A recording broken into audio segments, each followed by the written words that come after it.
നമസ്കാരം, news prime മലയാളത്തിലേക്ക് സ്വാഗതം. തമിഴ്നാട്ടിൽ DMKയുടെയും കോൺഗ്രസിൻ്റെയും മുന്നണി സംവിധാനത്തെ ശിഥിലമാക്കി കളയും എന്ന് പറഞ്ഞുകൊണ്ട് അവിടെ BJP കടന്നു കയറുകയാണ്.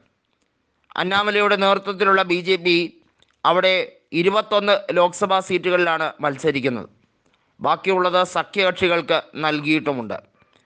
അണ്ണാമല മത്സരിക്കുന്ന കോയമ്പത്തൂരും അതുപോലെ തന്നെ തമിഴിസൈ സൗന്ദരരാജൻ മത്സരിക്കുന്ന മണ്ഡലവും ഒക്കെ താരപ്രചരണം നേടിയ സ്ഥലങ്ങളാണ്. നരേന്ദ്രമോദി ചെന്നൈയിൽ നടത്തിയ റോഡ് ഷോ, അതിനോട് അനുബന്ധിച്ച് നടത്തിയ പ്രകടനങ്ങൾ, ഇതെല്ലാം കൃത്യമായി വരച്ചു വയ്ക്കുന്നത് തമിഴ്നാട്ടിലേക്ക് BJPയുടെ എത്തരത്തിലുള്ള ഫോർമാറ്റാണ് എന്ന് മനസ്സിലാക്കാൻ കഴിയും. നിലവിൽ പൊൻ രാധാകൃഷ്ണൻ മത്സരിക്കുന്ന കന്യാകുമാരി അടക്കമുള്ള സ്ഥലത്ത് കോൺഗ്രസ്സാണ് വിജയിച്ചത്.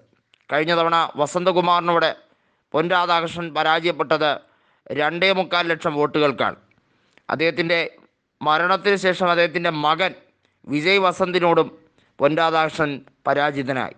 എന്നാൽ വീണ്ടും അദ്ദേഹം തെരഞ്ഞെടുപ്പിൽ നിൽക്കുന്നു എന്നുള്ളതാണ് എടുത്തു പറയേണ്ട കാര്യം. കന്യാകുമാരി തൊട്ട് ചെന്നൈ വരെ നീണ്ടുകിടക്കുന്ന തമിഴ്നാടിൻ്റെ രാഷ്ട്രീയ സ്ഥിതി മനസ്സിലാക്കണമെങ്കിൽ ഒന്നാം ഘട്ട വോട്ടെടുപ്പ് നടക്കുന്നത് ഏപ്രിൽ 19-നാണ്. 39 സീറ്റുകളുള്ള തമിഴ്നാട് ഒന്നാം ഘട്ട ഇലക്ഷനിൽ ഒറ്റ ഘട്ടത്തിലേക്കാണ് മുഴുവൻ സീറ്റുകളിലെയും പോളിംഗ്. വോട്ടെണ്ണൽ ജൂൺ 4 വരെ കാത്തിരിക്കേണ്ടി വരും. ഏതായാലും രാഷ്ട്രീയപരമായി DMKയ്ക്ക് ആധിപത്യമുള്ള സംസ്ഥാനം, കഴിഞ്ഞ തവണ DMK സഖ്യം 38 സീറ്റുകളും തൂത്തുവാരിയ സംസ്ഥാനം.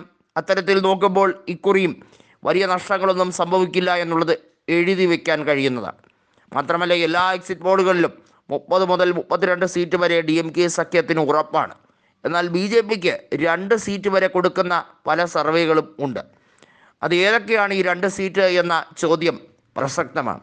DMK എന്തുകൊണ്ട് സഖ്യകക്ഷിയായി അവിടെ പരിഗണിച്ച CPIMൻ്റെ കയ്യിൽ നിന്നും കോയമ്പത്തൂർ വാങ്ങി എന്നുള്ളതിൻ്റെ കൃത്യമായ മറുപടി കൂടി ഇതിനകത്തുണ്ട്. BJP ലക്ഷ്യം വയ്ക്കുന്ന ചില സെലക്റ്റഡ് കോൺസ്റ്റിറ്റ്യുവൻസീസ് ഉണ്ട്.